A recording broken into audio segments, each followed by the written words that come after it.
Welcome to sunny Southeast Michigan, where spring has finally sprung. The snowblower is back in storage and the riding mower is in use.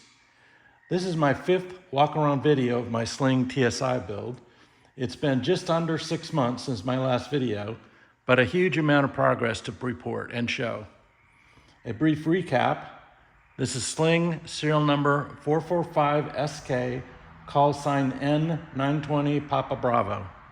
It has a Rotax 915 IS engine, Airmaster prop, no parachute but with cables, and several upgrades including PTFE fuel lines, Matco dual piston brakes, and Garmin full IFR panel, which I'll show and describe in this video. My first kits arrived just over 2 years ago. I've logged 1,800 hours, far more than the Sling estimate for a flat kit, but this is my first time, plus I'm a slow builder in general. I spent quite a bit of time organizing, thoroughly cleaning, and deburring all the parts, mocking up assemblies, studying other builds, etc. Not a race though. I've done it for enjoyment, and that's what it's been. If I were to do it again, it would sure be much less. In my last video, I spent most of the time talking about the engine installation, so I won't talk about that much. Plus the cowl is installed this time. Only thing that's changed under there is the completion of the wiring from the main harness. The bottom line for this update is I'm nearly out of work that I can do here in my garage workshop. As I mentioned previously, the wings and empannage parts are complete, hiding out down in the basement. The fuselage is now also nearly complete. All the windows are in. I have the interior basically in, although much will come out for paint and final assembly.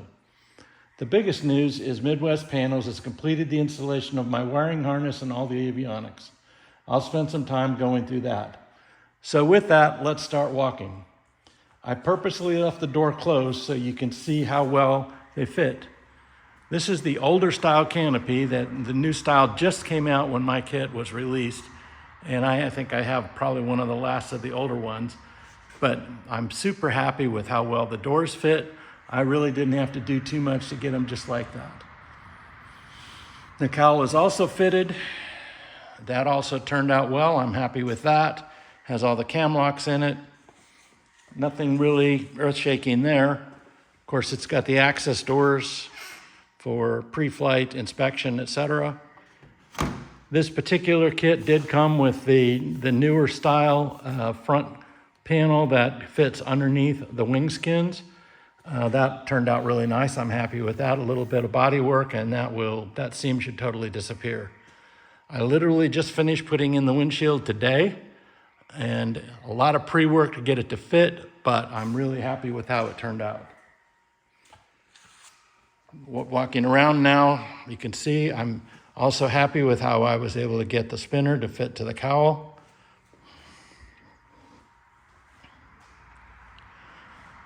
I have the little extra piece on the bottom for the exhaust. That's all done. Coming around to this side, again, another view of this door also fits very nicely. Real happy with that. More glass. The luggage door, that also, it was interesting bending it, but we got it to fit quite nicely. The inside is all carpeted. I stuck a light in there so you can kind of see what it looks like. Looks like a luggage compartment with carpeting. Some guys put lights in there that I can see why now. It's pretty dark with that dark carpeting. Up on the top, I have the 2 antennas. This is where Midwest recommends putting them. One is the GPS WAS antenna. The other one is the XM antenna. And of course, there's my COM1 antenna. And going to the back, nothing too exciting there. I do have the static ports on the back. You can just kind of see right there, one on each side. These are the Vans ports. That seemed to be the rage when I was about at that stage. I know there's been a lot of discussion about which is better, the front or the back, but that's what I have on mine. So moving forward, go ahead and pop this door open so we can take a look inside.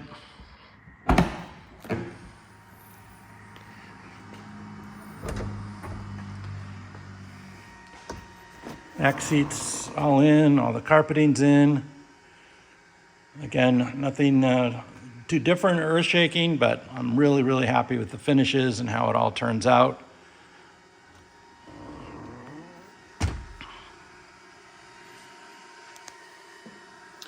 But here's the money shot. So all my avionics are now installed. I went ahead and powered everything up so they'd be alive for this video. I think this is a pretty normal full IFR setup with two G3X touch screens, the G5 at the top, the navigator in the center, autopilot. My kit has the coolant-based heat exchanger for cockpit heat, so that's what the knobs are for.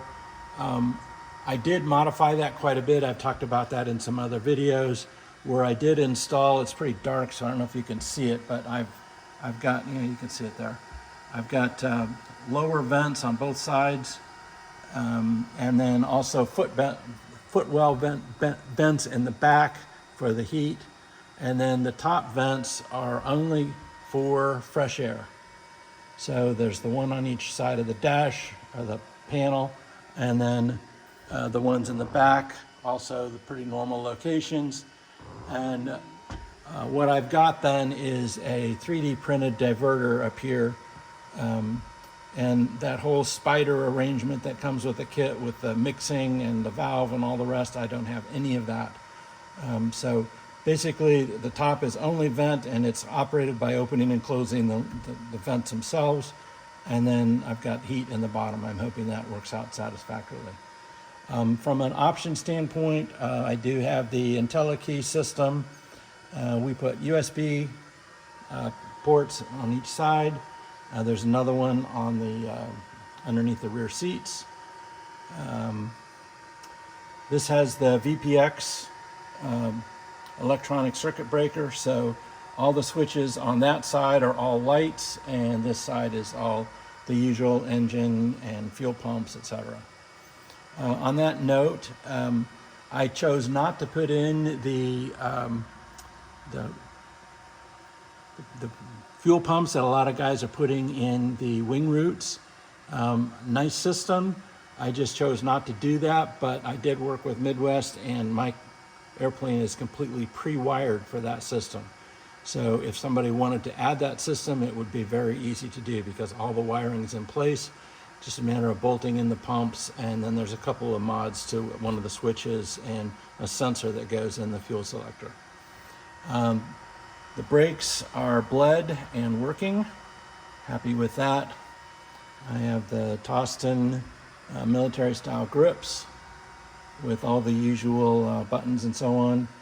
So far, everything that we've tested is working. There's a limit to what I can test because obviously I don't have the wings attached and I don't have the empannage, but everything that is here is working, I'm happy to say. So with that, I think that's pretty much what I wanted to show in this update. Again, making great progress, and we'll see what the next steps are now that we're just about wrapped up here in the garage. Okay, thanks for watching. Bye.